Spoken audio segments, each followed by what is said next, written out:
What's up everybody, I'm Jesse Showalter, and if you didn't know, I'm a designer, which means I like to post images of my work up on social media platforms and portfolio platforms for the world to see. There's a lot of questions about where you should post your work, especially revolving around two of the major platforms. So today, we're gonna talk about whether or not you should post your work on Dribbble or Behance. Ooh, which one will it be?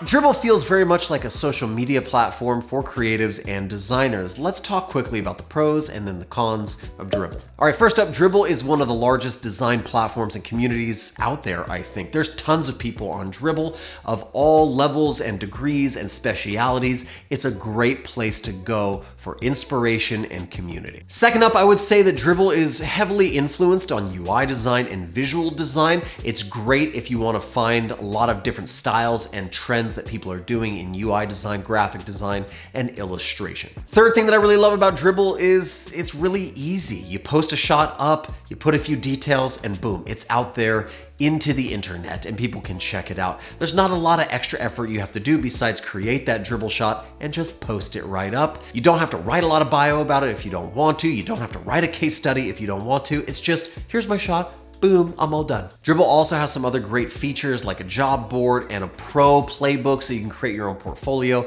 out of your Dribbble work without having to have a portfolio somewhere else. So there's a few bells and whistles and fun things that you can do with Dribbble, and for the most part, it's a fast, easy, fun, enjoyable platform. All right, let's talk about the things that I don't like about Dribbble. First off is based off of one of the things that I do like, which is I love that it's fast and easy, but it's also not really customizable. Everything's really cookie cutter. You have to just put one shot, a title, a description, and that's kind of it. It'd be bad if you wanted to build out a case study and tried to use Dribbble for it. It's just not really gonna work.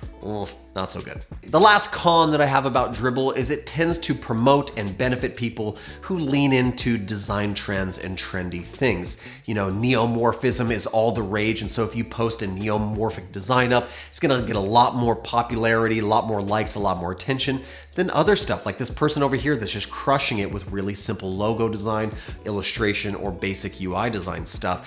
And so it feels like it leans towards trendiness, and if that's not your bag, then maybe it won't be for you. All right, let's talk about Behance. Behance is an online design portfolio and exploration platform. It's owned by Adobe, and it's a great place to explore, find other designers, and post up your work. So let's talk about the pros and the cons, starting with the pros. Behance is fantastic for featuring bigger case studies, more in-depth information about your work.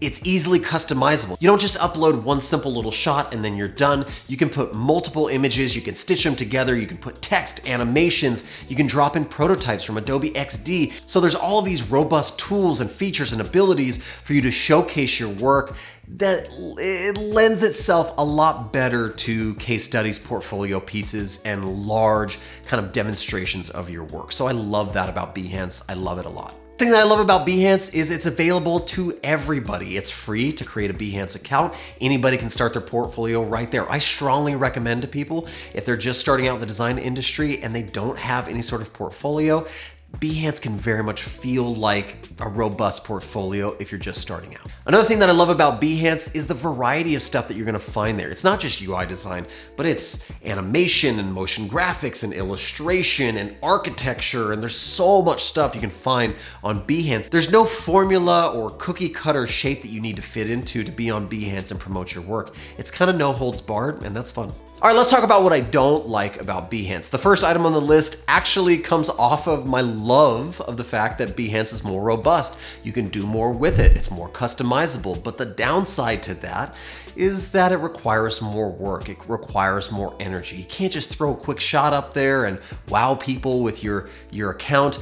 Everybody on Behance is laying out these beautiful case studies, these gorgeous layouts. Everything is highly presented. And if you wanna fit in, you're gonna have to kind of follow suit and take advantage. So a little bit more energy, a little bit more effort is required. The question you might be having about Dribbble and Behance is, which one should I use? Which one is better? Which one's the right one for me? And honestly, I can't answer that question. there's a right platform out there for everybody. Maybe neither one of these is right for you. Maybe Instagram is a better platform for you to show your design work. It's really up to you. But here's how I consider these two, how I use them, and how I would encourage you to use them as well. I think Dribbble is a great place for community and inspiration and work in progress. You can use it for all those extra bells and whistles. You could build a portfolio out of it if you want to, but in the end, it's always gonna be a little bit limiting. It's always gonna be a little bit saturated. And so it's better as a casual place to post stuff that you enjoy and like to work on, and in my opinion, not worry about the results too much. Behance, I think, is a great place if you want to build a portfolio, build a presence for yourself. I would even recommend to young designers who are just starting out, who don't have their own domain, don't have their own personal portfolio online, just go with Behance. It's so robust. Why wouldn't you go with Behance? I think Behance is great if you want to create showpieces and showcase what it is that you can do to the world and then share those links out to people who might be interested in them. That's what I would do. Well, that's it. Those are my thoughts on Dribbble and Behance. Which platform do you prefer? Let me know down in the comments. And if you enjoyed the video, make sure to leave a thumbs up and subscribe to the channel. I do lots of videos about design and development and reviews, just like this one, so maybe stick around. I hope you guys are having an amazing week. I hope you're designing amazing things. I hope you're making amazing things. And I hope you're caring more about posting awesome work and finding inspiration than you do about likes and clicks. I'll see you in the next one.